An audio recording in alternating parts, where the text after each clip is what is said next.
Hi everyone, and welcome to my insurance lecture on homeowners insurance. Through a series of videos, I'll be going over the industry standard homeowners policy to give you a basic understanding of how a homeowners policy is structured. This is homeowners insurance part 1. And in this video, I'm going to go over homeowners eligibility. I'll cover the definitions portion of a policy, and I'll explain the basic sections of property versus liability. In order to get a homeowner's policy, you must meet the simple criteria. Homeowners policies are used for private residential purposes, so the home must be used exclusively as a residence, not for commercial or business use. The home must also be owner occupied. So for example, if you're renting the home out to a tenant, then you wouldn't be able to insure it on a homeowner's policy because the owner has to live in the home. You could, however, get a dwelling policy. Now, if you live in the home and you are renting a room out, that's a different story because it would still be living in the home. So in the event you are renting a room and you are living in the home, you would be eligible for an HO policy. So if you saw my lecture on YouTube about policy structure, you might be familiar with the definition section of a policy. The definition section will tell you who is insured in that policy and what is covered. It's not going to list names and properties, yet it'll only define it for you. In a homeowner's policy, insured means you and residents of your household who are your relatives, anyone in your care under 21 years of age, your children away at college under 24 years of age. Roomers and boarders are not going to be covered on your homeowner's policy.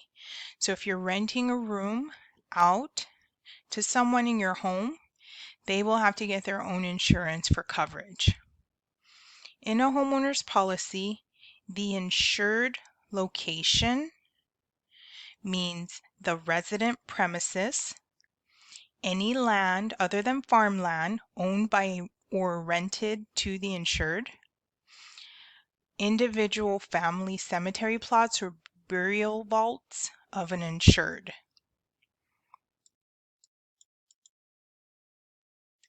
Now there are 7 different HO forms. You have your HO1, basic form, HO2, broad, HO3, special, HO4, renters and tenants, HO5, comprehensive form, HO6, condominium, and then HO8, modified coverage form. The HO1, the HO2, and the HO3, basic, broad, and special, are similar to DP1 and 3. The differences between a homeowner's and a dwelling policy is that dwelling policies do not have liability coverage, whereas homeowners does.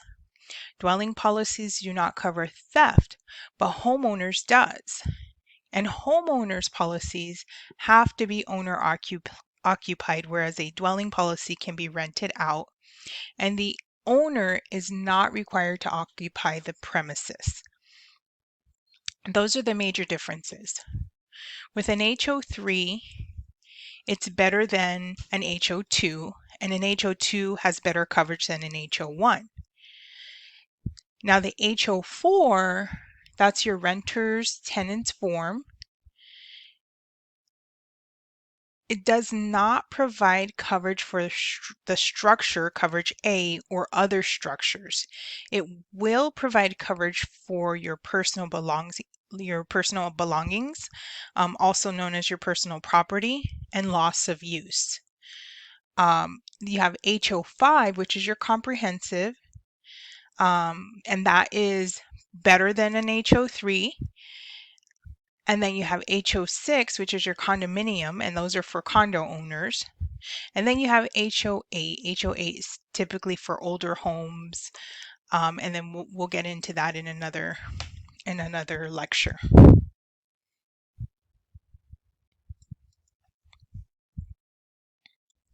Now, homeowners policies are multi-package policies because it includes two sections: property coverage and liability coverage. Together, they are a package. Section 1 is going to include the insured's property coverage, such as the house, the property that's not attached to the home, like an unattached garage. It'll cover personal items in the home, all the valuables, and it's going to include an indirect coverage called loss of use. And we'll get into that later. Section 2 includes the insured's liabilities. Think, if someone was to sue the insured for something they are liable for, Section 2 would protect their liabilities. For instance, if you had a guest over and they fell on the property, they got injured and decided to sue. In most cases, you would be liable or responsible for paying those damages. In this event, a claim would be filed under Section 2 of a homeowner's policy.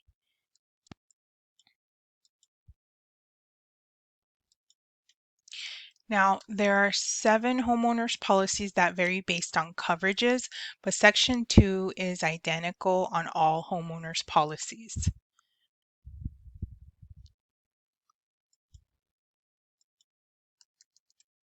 So I went over this when I talked about an HO1, 2, and 3, but I feel like it's important for me to highlight this information. So I made a separate slide.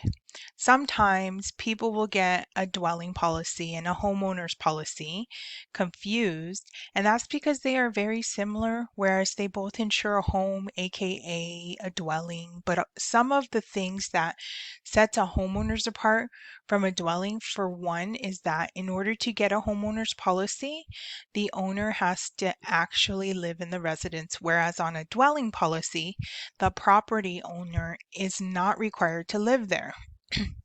People who rent their homes out will insure under a dwelling policy. Another thing that sets a homeowner's apart from a dwelling is that theft is covered under a homeowner's policy. Dwelling policies do not cover theft unless it's endorsed. So dwelling policies also do not have a Section 2 liability insurance. Dwelling policies only have a Section 1 property insurance. So the owner's liabilities are covered in a homeowner's but not on a dwelling.